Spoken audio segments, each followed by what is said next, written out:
자, 이렇게 만들어진 원자.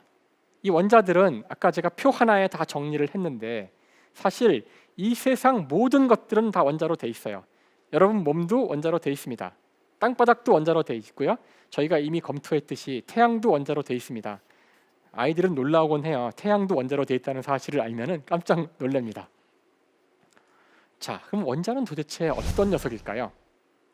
원자는 굉장히 작은 녀석입니다. 너무 작아서 눈에 안 보여요. 얼마나 원자가 작은지를 물어보면은 교과서에 이런 답이 쓰여 있습니다. 10억 분의 1m. 도움이 되세요? 이걸 더 어렵게 만드는 방법은 10의 마이너스 10승 미터라고 그래요. 머리가 띵하죠. 동전이 여기 화면에 보이실 텐데요. 동전도 원자로 돼 있습니다. 당연히 원자로 돼 있어요. 뿐만 아니라 이 지구도 원자로 돼 있죠. 여기 지구를 보시면 이 사진에서는 지금 남미가 보이고 있어요. 브라질이 보이고 있는데요. 여러분이 지구를 이렇게 보려면 상당히 높이 올라가야 됩니다. 비행기 타선 이렇게 안 보여요. 인공위성을 타고 높이 올라가서 이렇게 남미 브라질을 보고 있는데 한국 관광객이 브라질을 여행하다가 땅바닥에 실수로 동전을 떨어뜨렸습니다.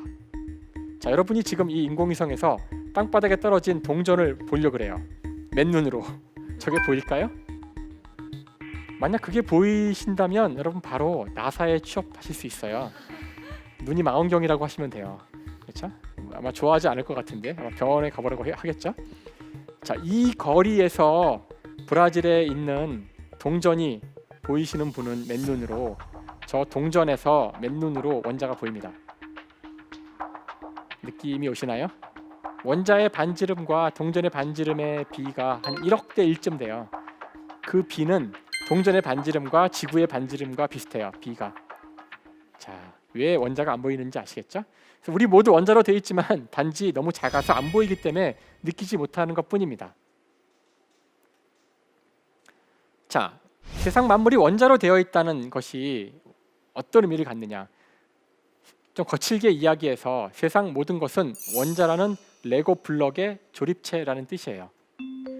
즉 원자를 어떻게 조립을 하면은 뭐 저 같은 인간이 만들어지기도 하고요. 어떻게 조립을 하면은 바퀴벌레가 만들어지기도 하고요. 어떻게 조립을 하면은 스마트폰이 만들어지기도 하는 거죠. 아마 여러분이 저기서 이 지금 화면에서 저와 바퀴벌레를 보면서 웃으신 것 같은데요. 사실 카프카의 변신이라는 소설을 보면 아침에 눈을 뜬 주인공이 자신이 한 마리의 벌레가 됐다는 이야기가 나오죠. 물리학자의 눈으로 볼 때 하나도 놀라운 일이 아니에요. 인간과 벌레는 원자 수준으로 가면은 거의 같습니다. 지구상 생명체는 다 네 종류의 원자가 99%를 이루고 있어요. CHON이죠. 네 종류의 원자가 대부분을 이루고 있기 때문에 원자의 조성 비율이 거의 같아요. 그래서 제 몸을 원자 단위로 분해하면은 아주 손쉽게 벌레 만들 수가 있어요. 물론 저하고 핸드폰은 좀 다른 원자들이 있기 때문에 쉽진 않아요. 좀 궤변이지만 어쨌든 지금 보신 것처럼 이 세상 모든 것은 원자들로 되어 있다는 것이 우리에게 어떤 의미를 갖는지. 자, 그러면 제가 이런 질문을 해볼까요? 우리 주위에는 눈에 보이지 않지만 산소가 있습니다. 공기의 일부죠. 산소는 살아있나요? 죽어있나요?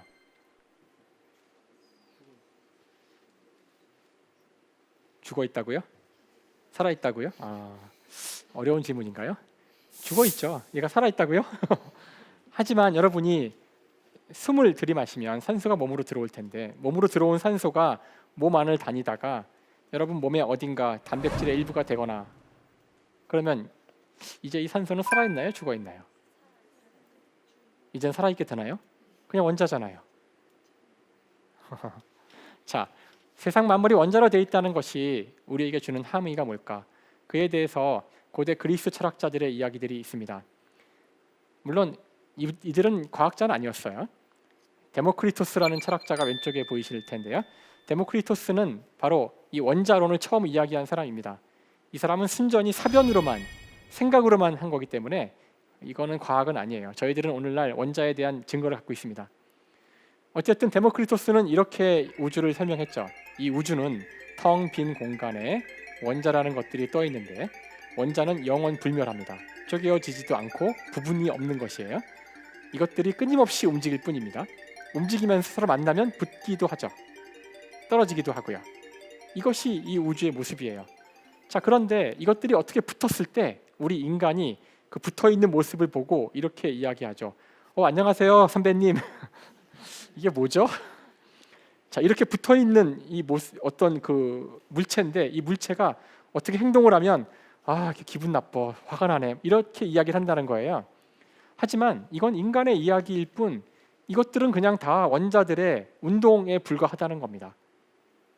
무서운 얘기죠.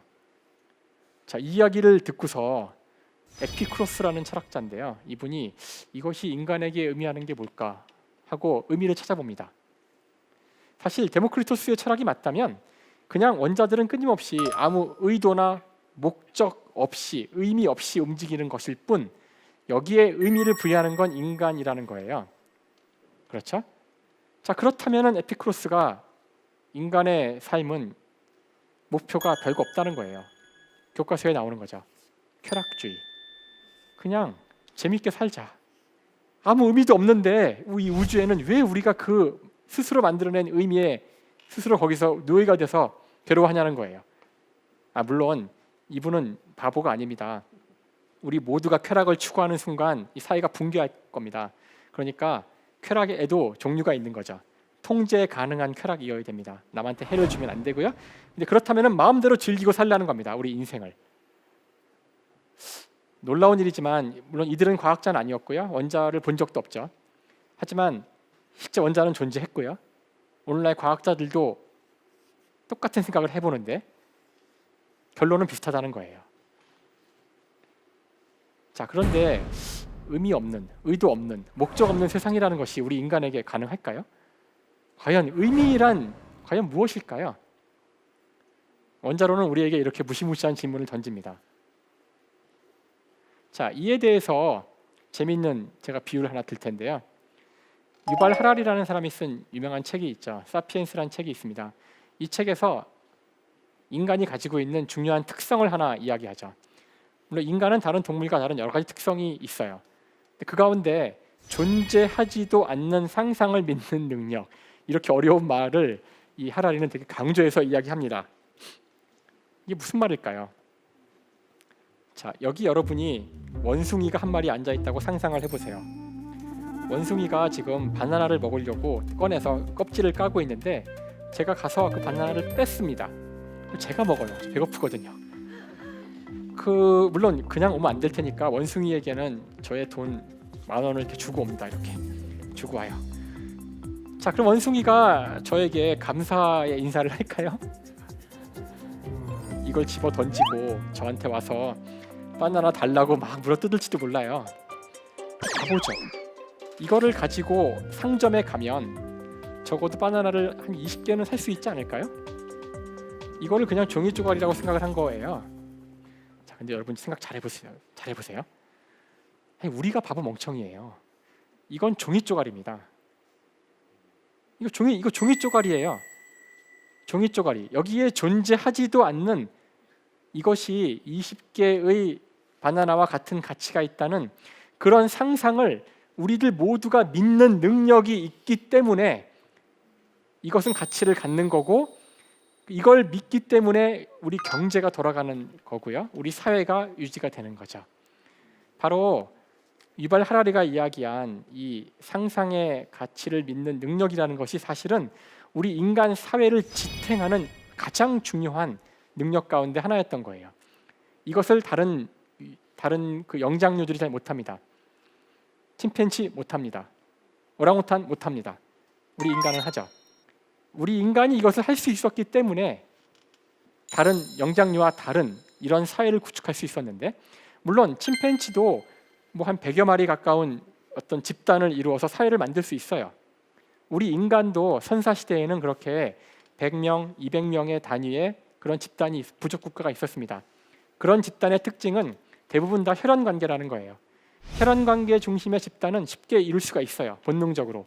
하지만 우리 인간은 그 이후에 10만 명, 100만 명, 1000만 명, 지금 5천만 명이 대한민국이라는 이런 존재하지도 않는 상상을 믿으면서 모여서 이런 거대한 체계를 이루고 있죠.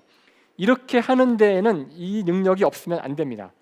침팬지가 10만 명의 집단의 사회를 구축하지 못하는 이유는 이 능력이 없기 때문이에요. 제가 돈으로 이야기를 했지만 정의란 무엇인가? 정의, 행복, 사랑, 민주주의, 대한민국 이런 것 전부 다 따지고 보면 상상의 산물입니다. 실제로 존재하는 게 아니에요. 이것들의 물질이 무엇인지 찾을 수 없습니다. 이것들을 수학적으로 증명할 수도 없어요. 여러분이 정의란 무엇인가라는 책을 읽어보셨다면 이 책을 덮는 순간 아 그래 정의란 이거구나 한 줄로 쓰실 수 있나요? 이 책의 목표는 정의가 무엇인지를 얼마나 정의하기 어려운지를 보여주는 게 목표예요. 얼마나 미묘하고 복잡한 상황들이 있는지를 보여줍니다. 여러분이 행복이란 무엇인가라는 책을 읽으시면서 나는 이 책을 읽고 나면 행복이 뭔지를 알게 될 거야 라고 생각하신다면 택도 없는 이야기입니다. 사랑에 대한 이야기, 무엇은 무엇인가, 이런 인생이란 무엇인가, 이런 모든 무엇인가 시리즈 책들은 우리에게 답을 주기 위한 책들이 아니지요. 왜냐하면 이것들 모두가 존재하지 않아서 그래요. 이건 인간이 만든 상상의 산물인데 이것들을 인간이 만든 이유는 자명합니다. 더 잘 살기 위해 만든 거예요. 우리가 더 이런 거대한 사회를 만들어서 서로 혈연 관계가 아니지만 상대를 죽이거나 그러지 않고 서로 평화롭게 살기 위해서 만든 겁니다. 그래서 이것은 제가 상상의 산물이라고 하는 순간 많은 분들이 이거 뭐 중요하지 않다는 거야? 상상에 불과하다는 거야? 이렇게 오해를 하시는데 그게 아니라 그래서 아주 소중한 겁니다. 다른 어떤 생명도 할 수 없는 인간 본연의 특성이고요. 이런 상상을 공유할 때만이 여러분은 인간적으로 사는 겁니다. 인간답게 사는 거고 여러분이 인간이 되는 거죠.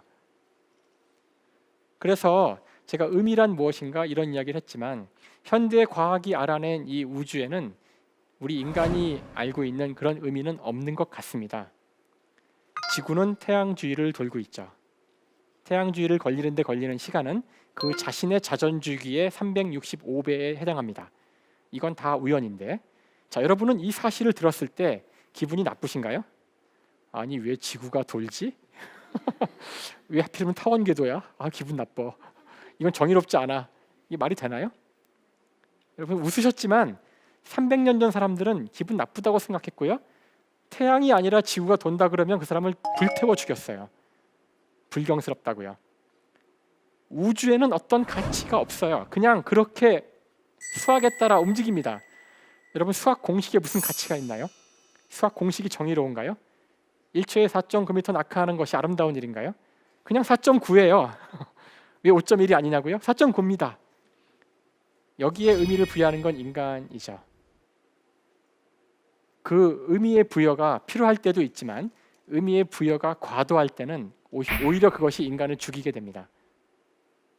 그래서 이 세상은 이와 같이 인간의 의지와 상관없이 인간의 의도와 상관없이 굴러가는 이 우주라는 자연이 있고요.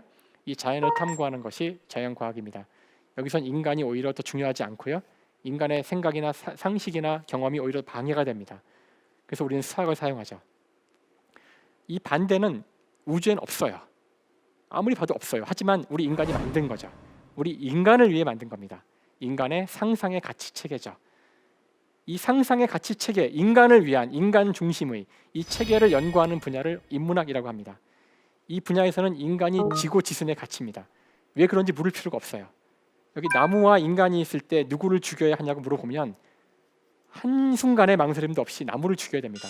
인간이 무조건 중요하니까.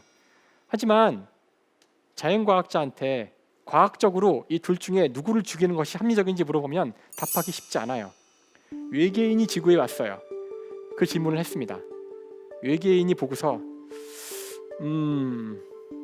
인간을 죽일 것 같아요.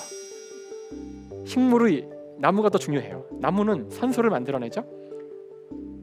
무기물을 유기물로 만들죠. 나무를 다 없애는 순간 지구상 생명체 다 없어져요. 하지만 인간은 지구상 동물들 가운데 한 종인데 최고 포식자예요. 상위 포식자죠. 얘 없애도 아무 일도 안 일어나요. 오히려 지구가 좋아질 것 같아요. 제가 자연과학적으로 인간을 죽여야 한다고 주장하는 게 아니에요. 이럴 때 나무를 죽이는 게 인간이라고 얘기하는 겁니다. 여기서 왜 인간을 죽이면 안 되는지를 과학적으로 입증하려고 하면 안 돼요. 입증 못합니다. 이럴 때 인간의 가치를 믿고 사는 것이 인간이에요. 입증할 수 없지만 이와 같이 두 개의 어떻게 보면 모순되는 것 같은 이 두 가지를 모두 다 머릿속에 갖고 살아가는 게 우리 인간이고, 이 두 가지를 다 조화롭게 알 때에만이 지구상에서 한 생명의 종으로서, 또 그 종 가운데 인간이라는 특별한 종으로서 살아가는데 꼭 필요한 자질이라는 것을 말씀드리고 싶습니다.